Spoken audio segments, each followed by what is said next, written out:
ሰላም ጤና ይስጥልን አድማጭ ተመልካቾቻችን ከቶፕንሽ ኔትወርክ ዕለታዊ ዜናዎችን ይዘን ቀርበናል። በቅድሚያ አርዕስቶቹ የሁሉም የስፖርት ውድድር ድርጅቶች የስራ ፍቃድ ተሰረዘ። በኢንዱስትሪ ፓርኮች ውስጥ ለሰራተኞች ፈታኝ የነበሩ ችግሮችን የመፍታት ስራ እየተሰራ ነው ተባለ። የጋምቤላ ክልል ፖሊስ ኮሚሽን በቅርቡ በክልሉ የተለያዩ ወረዳዎች ከተፈጸሙ ተከታታይ የትጥቅ ግጭቶች ግንኙነት አላቸው ተብሎ የጠረጠሩ 18 ግለሰቦችን በቁጥጥር ስር ማዋሉን አስታወቀ። የኢንተርኔት ንግድን ወደ ግብር ስርዓቱ የሚያስገባ አሰራር ተዘረጋ። ተገልጋዮች የትራንስፖርት አገልግሎት በመጠቀም ከ12 ደቂቃ በላይ እንዳይቆሙ ለማድረግ እየተሰራ መሆኑ ተገለጸ። በኢትዮጵያ ሎተሪ አገልግሎት ፍቃድ ሰጥቷቸው ሲሰሩ የቆዩ የሁሉም የስፖርት ውድድር ድርጅቶች የስራ ፍቃድ ከታህሳስ 6 2018 ዓ.ም ጀምሮ መሰረዙን የኢትዮጵያ ሎተሪ አገልግሎት ባወጣው መግለጫ አስታውቋል። የፍቃድ ስረዛው በውድድርና የፋይናንስ ዘርፉ ላይ በተካሄደው ሀገር አቀፍ ጥልቅ ግምገማ ላይ ተመስርቶ የሕዝብን ጥቅም ለማስከበር የተወሰደ እርምጃ መሆኑን የገለጸው አገልግሎቱ ውሳኔውን በስራ ላይ ባሉትና ቀደም ሲል በይፋ ከታገዱት በሁሉም የውርርድ ድርጅቶች በእኩልነት ተፈጻሚ እንደሚሆን አስታውቋል። አገልግሎቱ በመግለጫው በሂደት ላይ ያሉ ምርመራ በዘርፉ ውስጥ የተንሰራፋውን ሕገ-ወጥ አሰራር፣ የፍቃድ ውል ጥሰትና ለብሔራዊ ደህንነት ስጋት የሚሆኑ ሕገ-ወጥ የገንዘብ ዝውውሮች እንዳሉ በግልጽ አመላክቷል ብሏል። ለዚህም የስፖርት ውርርድ ድርጅቶችና ሲስተም አቅራቢዎች ከታህሳስ 6 2018 ዓ.ም ጀምሮ በአካል በዲጂታልና በሌላም መንገድ የሚካሄድ ማንኛውንም የውርርድ ስራ ወዲያውኑ ማቋረጥ እንደሚጠበቅባቸው አስታውቋል። እንዲሁም ሁሉም የገንዘብ ማስገቢያ መንገዶች አገልግሎት መስጠት ማቆም እንዳለባቸው ያሳሰበው ድርጅቱ አዲስ ውርርድ መቀበል ፈጽሞ የተከለከለ መሆኑን አጽንኦት ሰጥቷል። በተጨማሪም ሁሉም የሰርቨር መረጃዎች፣ የፋይናንስ መዝገቦችና የተጠቃሚ መረጃዎች በጥብቅ ተጠብቀው የማቆየት ግዴታ አለባቸው ያለው መግለጫው ማስረጃዎችን ማጥፋት፣ መቀየር ወይም ማሸሽ በወንጀል ሕጉ መሰረት የሚያስቀጣ እንደሆነ አሳውቋል። በኢትዮጵያ በሚገኙ የተለያዩ የኢንዱስትሪ ፓርኮች ውስጥ ለሰራተኞች ፈታኝ የነበሩ ችግሮችን የመፍታት ስራ እየተሰራ እንደሚገኝ የስራና ክህሎት ሚኒስቴር አስታወቀ።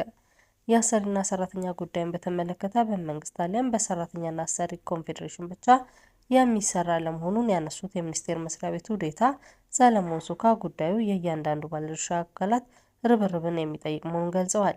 ለዚህም ፖሊስ ከማውጣት ጀምሮ አተገባበሩ ላይ በጋራ እንደሚሰራም ተናግረዋል።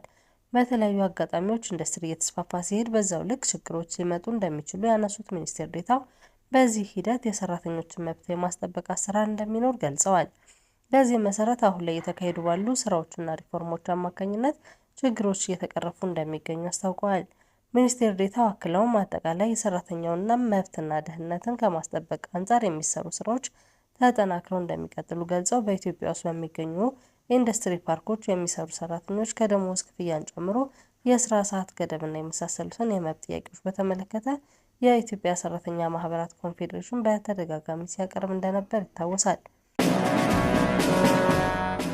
የጋምቤላ ክልል ፖሊስ ኮሚሽን በቅርቡ በክልሉ የተለያዩ ወረዳዎች ከተፈጸሙ ተከታታይ የትጥቅ ጥቃቶች ጋር ግንኙነት አላቸው ብሎ የጠረጠራቸውን 18 ግለሰቦች በቁጥጥር ስር ማዋሉን አስታወቀ።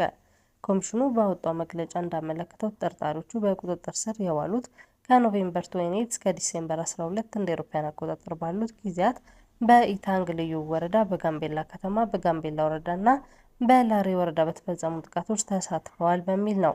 የጋምቤላ ክልል ፖሊስ ኮሚሽን ኡጁላ ኡጉሉ እንደገለጹት በቁጥጥር ስር ከዋሉት መካከል የኢታንግ ልዩ ወረዳ ኢቴል ቀበሌ በኖቬምበር 28 ከተፈጸመው ጥቃት ጋር በተያያዘ አንድ ተጠርጣሪ እንዲሁም በዚሁ ወረዳ ታርፋም አካባቢ በዲሴምበር 7 የተፈጸመው ጥቃት ጋር በተያያዘ 3 ተጠርጣሪዎች ይገኙበታል። ይህ በእንዲህ እንዳለ በክልሉ እያደገ የመጣው የጸጥታ ስጋትን ተከትሎ የጋምቤላ ከተማ አስተዳደር ከምሽቱ 1 ሰዓት ጀምሮ ማንኛውም የተሽከርካሪና የሰዎች እንቅስቃሴን የሚገድብ የሰዓት እላፊ አዋጅ መጣሉ ይታወሳል። እስሩ የተፈጸመው የጋምቤላ ከተማ አመራሮች ከነዋሪዎችና ከአካባቢው የሀገር ሽማግሌዎች ጋር በጸጥታ ጉዳዮች ዙሪያ ከመከሩ በኋላ መሆኑን የክልሉ ፕሬስ ሴክሬታሪያት መረጃ ያመለክታል። በአዲስ አበባ ከተማ ግብር የማይሰበሰብ የኢንተርኔት ንግድ እየተስፋፋ በመሆኑ ዘርፉን ወደ ግብር ስርዓት ለማስገባት የሚያስችል አዲስ አሰራር መዘርጋቱን የአዲስ አበባ ገቢዎች ቢሮ አስታወቀ።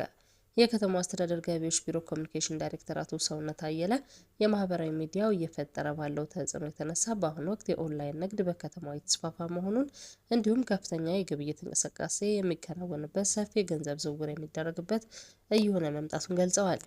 ሆኖም ከኦንላይን ንግድ መገኘት ያለበት ግብር እየተገኘ ያለመሆኑን እንደ ከተማ አስተዳደር የገቢ ስርዓቱን ጊዜውን የሚመጥን ማድረግና ማስፋት የግድ አስፈላጊ መሆኑን ጠቁመዋል።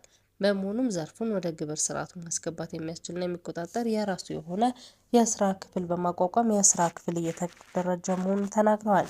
በዚህም የስራ ክፍሉ እንዲቋቋም የአዲስ አበባ ከተማ አስተዳደር መፍቀዱና የስራ ቅጥር በማውጣት የሰው ኃይልን የማሟላት ስራ መጀመሩን ገልጸዋል። አክለውም ማንኛውንም የንግድ ህጋዊና ደረሰኝ መሆን እንዳለበት የንግድ ህጉ፣ የታክስ አስተዳደርና የገቢ ግብር አዋጅ የሚያስገድዱ ቢሆንም አፈጻጸም ላይ ሰፊ ክፍተቶች መኖራቸውን፣ መሰብሰብ ያለበት የግብር ገቢ በአግባቡ እንዳልተሰበሰበ ተጽዕኖ ሲፈጥር መቆየቱን አስታውሰዋል። የአዲስ አበባ ገቢዎች ቢሮ ኃላፊ አቶ ቢኒያም ምክሩ በበኩላቸው ደግሞ በኦንላይን የሚከናወኑ ግብይቶች እንደ ማንኛውም ምርቶች ሽያጭ ንግድ ፍቃድ ሊወጣላቸውና ደረሰኝ ሊቆረጥላቸው እንደሚገባ፣ ከቦታ ቦታ በሚዘዋወሩበት ጊዜ ደረሰኝ መኖር እንዳለበት ገልጸዋል። ከዚህም ውጪ በኦንላይን ያለደረሰኝ የሚደረጉ ግብይቶች ላይ ጥብቅ ቁጥጥር እንደሚደረግ ጠቅሰው ሂደቱ ወደ ህጋዊ ስርዓት መግባት እንደሚኖርበት ማሳሰባቸውን ተዘግቧል። ሰራተኞችን ለመቆጣጠር የተገጠሙ የጂፒኤስ እና ካሜራ ዘዴዎች ውጤት አመጥተዋል ቢባልም የማይሰሩ እንዳሉ ተጠቆመ። ተገልጋዮች የትራንስፖርት አገልግሎትን በመጠቀም ከ12 ደቂቃ በላይ እንዳይቆሙ ለማድረግ የተሰራ መሆኑን የአዲስ አበባ ከተማ አውቶቡስ አገልግሎት ድርጅት አስታውቋል። ይህን ለማድረግ የታሰበውን በደህንነት ካሜራ የታገዘ የመጓጓዣ ስርዓት ወይም ኢንተለጀንት ትራንስፖርት ሲስተምን በመጠቀምና ዘመናዊ አሰራሮችን በመዘርጋት ነው ሲሉ የአገልግሎት ድርጅቱ ምክትል ዋና ስራ አስፈጻሚና የኦፕሬሽንና የኢንተለጀንት ትራንስፖርት ሲስተም ኃላፊ አቶ ደግፋ ገብረ መድህን ተናግረዋል። ከዚህ ጋርም በተያያዘ ድርጅቱ የአውቶቡሶቹ እንቅስቃሴና አንድ ቦታ ላይ ቆመው የሚያሳልፉትን የጊዜ መጠን እንዲሁም ሰራተኞችን የሚያሳዩት ያልተገባ ስነ ምግባር ለመቆጣጠር ካሜራዎችና የጂፒኤስ አሰራሮችን መግጠሙን አስታውሷል። ሆኖም ሰራተኞችን ለመቆጣጠር የተገጠሙ የጂፒኤስና የካሜራ ዘዴዎች ውጤት አምጥተዋል ቢባልም የማይሰሩ የጂፒኤስ መቆጣጠሪያዎችና ካሜራዎች መኖራቸው ተገልጿል። ከተገጠሙት ካሜራዎች ከሲስተም ጋር በተያያዙና በየጊዜው ማዘመን የሚፈልጉ መሆናቸው ምክንያት ከተቋሙ በኩል ዘርፉ ተቋቁሞ ስራውን እየሰራ መሆኑን ተናግረዋል።